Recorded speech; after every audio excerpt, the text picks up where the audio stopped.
Ya, bagaimana kabarnya? Sehat? Iya, sehat. Puji nama Tuhan.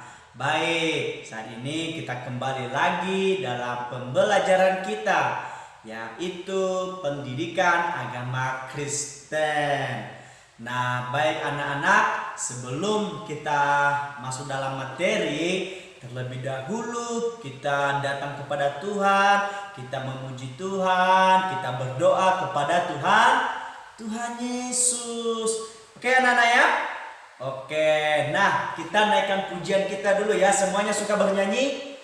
Iya, semuanya suka bernyanyi. Yuk kita naikkan pujian kita yang mengatakan Yesus jalan kebenaran. Semua katakan lagu itu. Yesus jalan. Ya, tahu kan lagu? Oke, ikutin ya.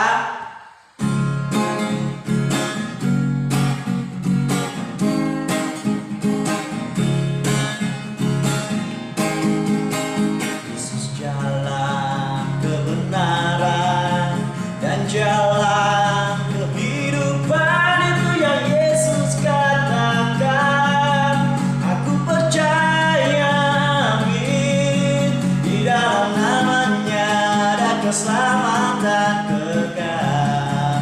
Katakan Yesus jalan. Yesus jalan kebenaran dan jalan kehidupan itu yang Yesus katakan.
Anak-anak, ya semuanya diberkati melalui pujian kita.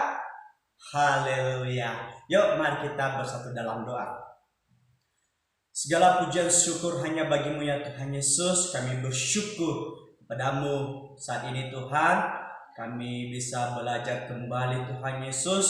Kami mau lebih mengenal Engkau lebih dalam lagi Tuhan Yesus. Berkatilah kami dalam belajar kami Tuhan Yesus, agar kami dapat mengerti, memahami materi apa yang kami pelajari hari ini. Terima kasih Tuhan Yesus, terpujilah namamu. Di dalam nama Tuhan Yesus kami berdoa dan mengucap syukur. Haleluya. Amin.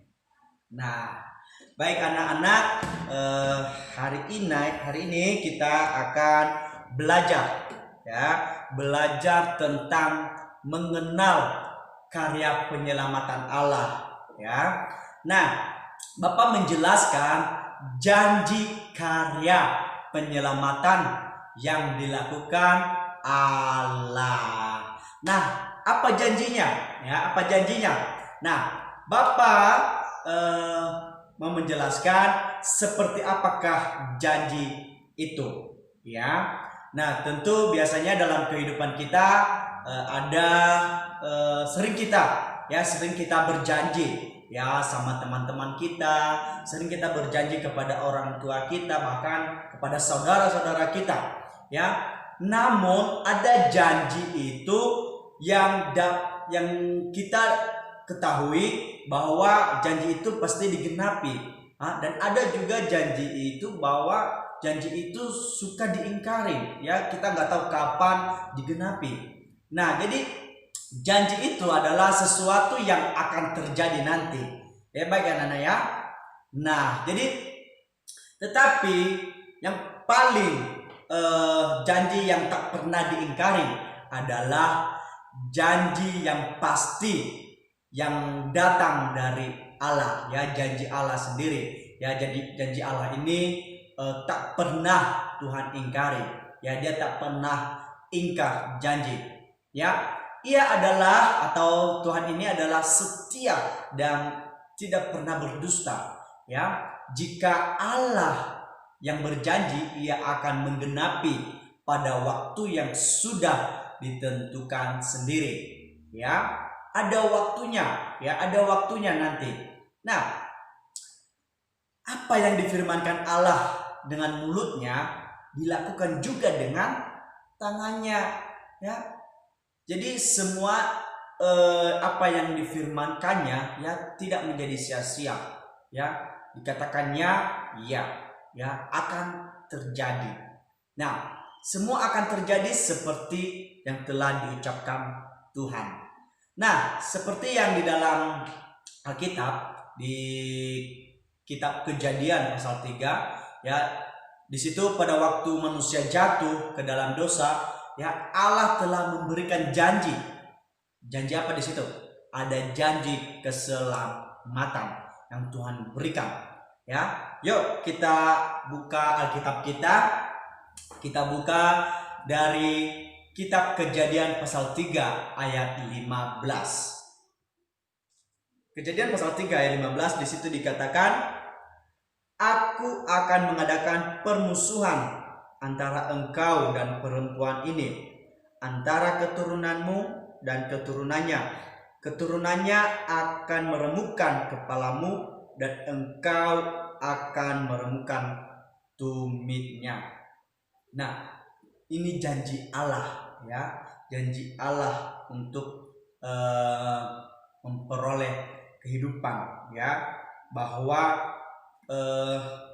dalam kejatuhan manusia, ya, disebabkan oleh adanya juga iblis yang selalu menggoda manusia supaya manusia terpisah dengan Tuhan, ya. Oleh sebab itu, ya, Tuhan juga mengutuk, ya, mengutuk ulah tersebut dan mengutuk juga manusia, ya. Ada kutukan Tuhan di situ, dan Tuhan juga memberikan janji, ya, janji untuk memperoleh kehidupan, ya. Ada keselamatan. Dalam pembacaan kita, kira-kira siapakah yang menyelamatkan, ya, siapakah yang meremukkan kepala iblis, siapa yang dapat menghancurkan kuasa iblis, yaitu Yesus Kristus, ya, Tuhan Yesus. Nah, jadi janji Allah tidak sampai di sini aja, ya. Allah sendiri yang memelihara janjinya, ya. Allah juga meneruskan, ya, dan memperbaharui janjinya secara terus menerus, secara turun temurun. Yuk kita belajar janji-janji Allah dalam perjanjian lama maupun dalam perjanjian baru. Nah, yang pertama, ya, janji dalam perjanjian lama, ya. Janji dalam perjanjian lama ini, kata janji dalam perjanjian lama ini digunakan kata berit, ya, yang artinya yaitu perjanjian, atau kata lainnya karat berit, ya, yang artinya mengadakan perjanjian. Nah, ingat ini anak-anak, ya, ini harus ditulis, ya. Nah, sebelum peristiwa air bah, nah, kalau yang berbicara tentang air bah, anak-anak pasti tahu cerita apa itu air bah. Iya, benar, cerita Nuh, ya. Allah telah mengadakan perjanjian dengan Nuh, ya. Allah sendiri yang mengadakan perjanjian dan mengukuhkannya, ya. Allah sudah memberikan perintah kepada Nuh, dan Nuh taat, sehingga dengan perjanjian Allah kepada Nuh bahwa keluarga Nuh akan diselamatkan, dan pasti diselamatkan. Nah, buktinya juga Allah menyelamatkan Nuh dan keluarga Nuh dari air bah, ya. Dan itu adalah janji Allah yang pertama. Nah, kita juga bisa belajar, ya, melihat janji Allah, ya. Allah meneruskan dan membarui lagi janjinya kepada Abram. Siapa itu Abram? Anak-anak tahu siapa itu Abram? Ya, Abraham, ya, Abraham. Nah, ada 3 janji Allah kepada Abram, ya. Yuk kita buka Alkitab kita dulu. Kita baca di Kitab Kejadian pasal 12 ayat 1 sampai 3. Kita akan membacakan dulu terlebih dahulu. Ya, Kejadian pasal 12 ayat 1 sampai 3. Di situ dikatakan, berfirmanlah Tuhan kepada Abram, pergilah dari negerimu dan dari sanak saudaramu dan dari rumah bapamu ini ke negeri yang akan kutunjukkan kepadamu. Nah, apa itu negeri yang akan Tuhan tunjukkan kepada Abraham? Nah, janji yang pertama yaitu Allah menjanjikan tanah Kanaan. Ya, itu janji yang pertama. Nah, yang kedua, di situ di ayat kedua, aku akan membuat engkau menjadi bangsa yang besar dan memberkati engkau serta membuat namamu masyhur, dan engkau akan menjadi berkat. Nah, jadi Abraham ini menjadi bangsa yang besar. Berarti dia punya banyak keturunan, ya. Jadi keturunan Abraham ini nanti juga banyak. Nah, itu janji yang kedua, ya. Keturunannya yang banyak, ya, keturunan yang banyak. Dan yang ketiga, itu aku akan memberkati orang-orang yang memberkati engkau dan mengutuk orang-orang yang mengutuk engkau, dan olehmu semua kaum di muka bumi akan mendapat berkat. Di sini kita bisa melihat janji yang ketiga, yaitu Allah sendiri akan menjadi bangsa yang besar, ya. Allah sendiri yang menjadi Allah bagi Abram dan keturunannya. Oke, paham nak? Ya, ada ketiga janji ini harus ditulis, ya. Nah, oke. Jadi setelah juga keturunan Abraham, ya, menjadi bangsa yang besar, Allah juga, ya, menuntun mereka keluar dari Mesir menuju tanah Kanaan. Nah, ada seorang lagi tokoh yang Tuhan pilih, ya, di dalam Alkitab, yaitu Musa, ya. Musa inilah yang dipilih Tuhan menjadi pemimpin bagi bangsa Israel, ya.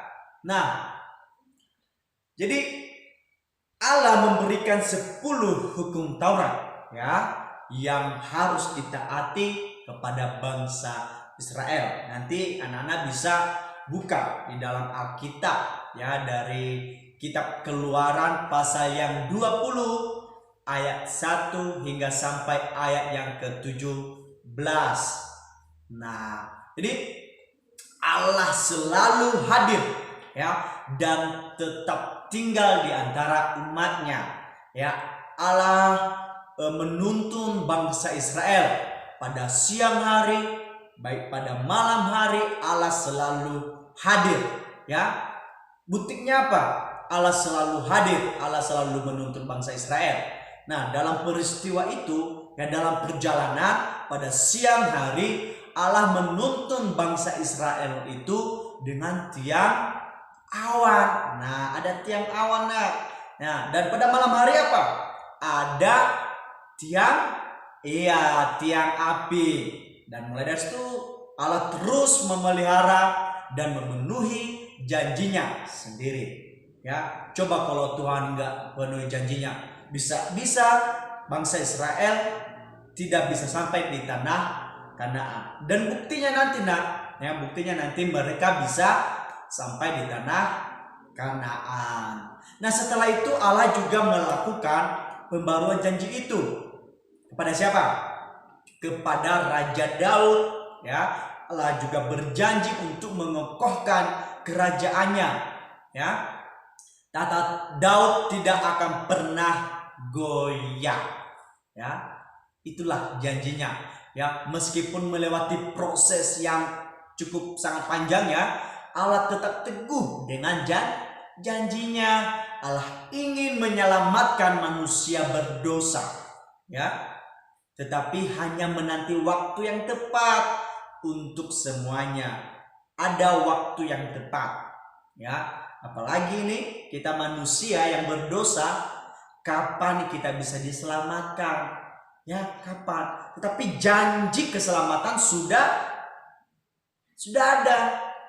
Siapakah sebenarnya ya jalan keselamatan itu, ya, yang dapat menyelamatkan kita manusia berdosa, ya, Bapa, anak-anak dan semua orang, ya. Kira-kira siapa?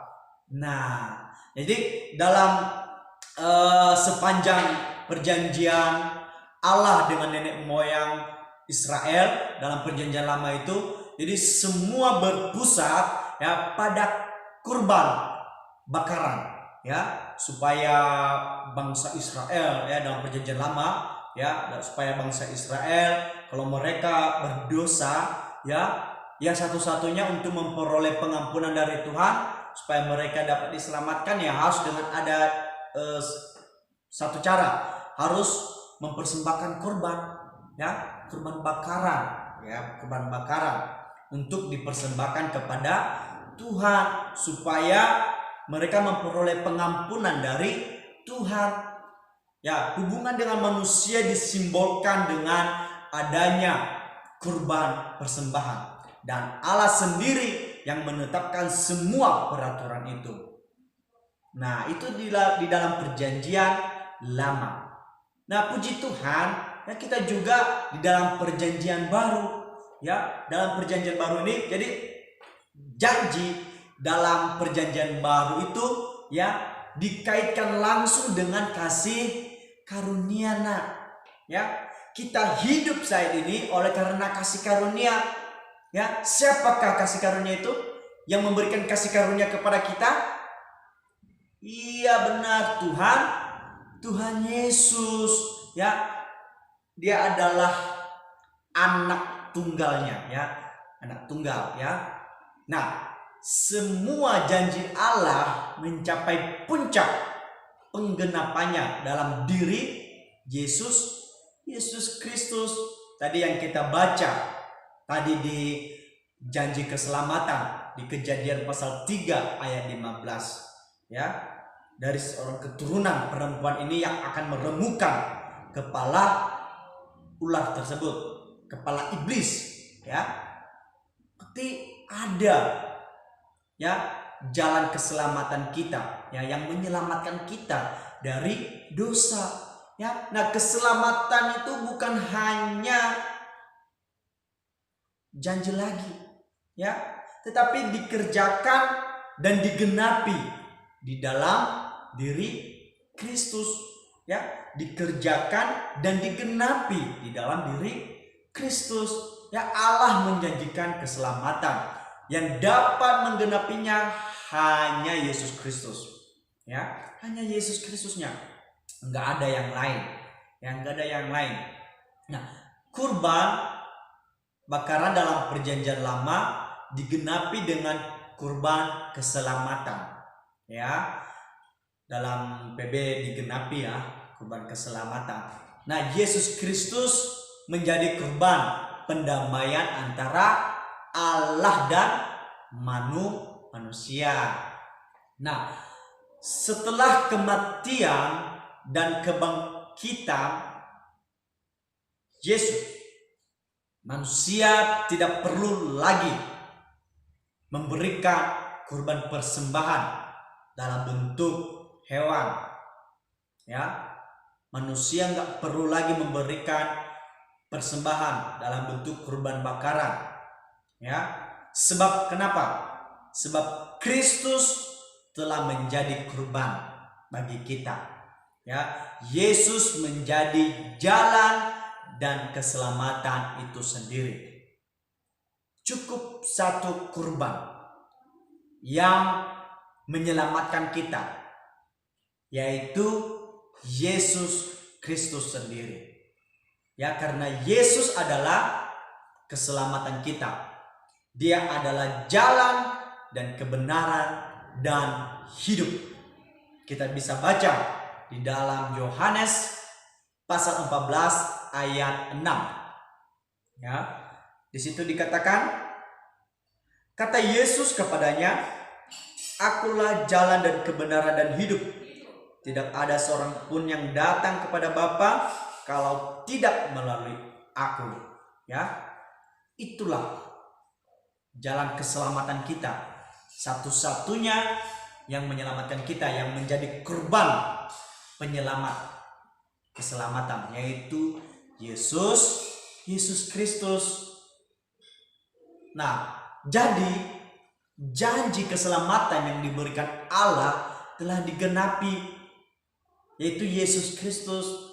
Allah telah membuka jalan dan menyediakan keselamatan. Maka karya penyelamatan Allah yang sempurna terjadi dan digenapi di dalam dan melalui Yesus Kristus. Itulah karya penyelamatan Allah, ya, melalui Yesus Kristus. Maka janji keselamatan sudah digenapi, ya, dari dulu, sejak Tuhan Yesus pelayanan di bumi sehingga mengalami kematian, disalibkan, rela berkorban, mati, bangkit pada hari yang ketiga, dan menjanjikan Roh Kudus, ya, yang selalu menyertai kita hingga saat ini, ya. Dan sekarang Tuhan Yesus ada di mana? Tuhan Yesus ada di hati. Katakan, Tuhan Yesus ada di hati. Percayalah kepada Tuhan Yesus, maka kita akan diselamatkan. Itu janji keselamatan. Paham, nak? Iya, paham, ya.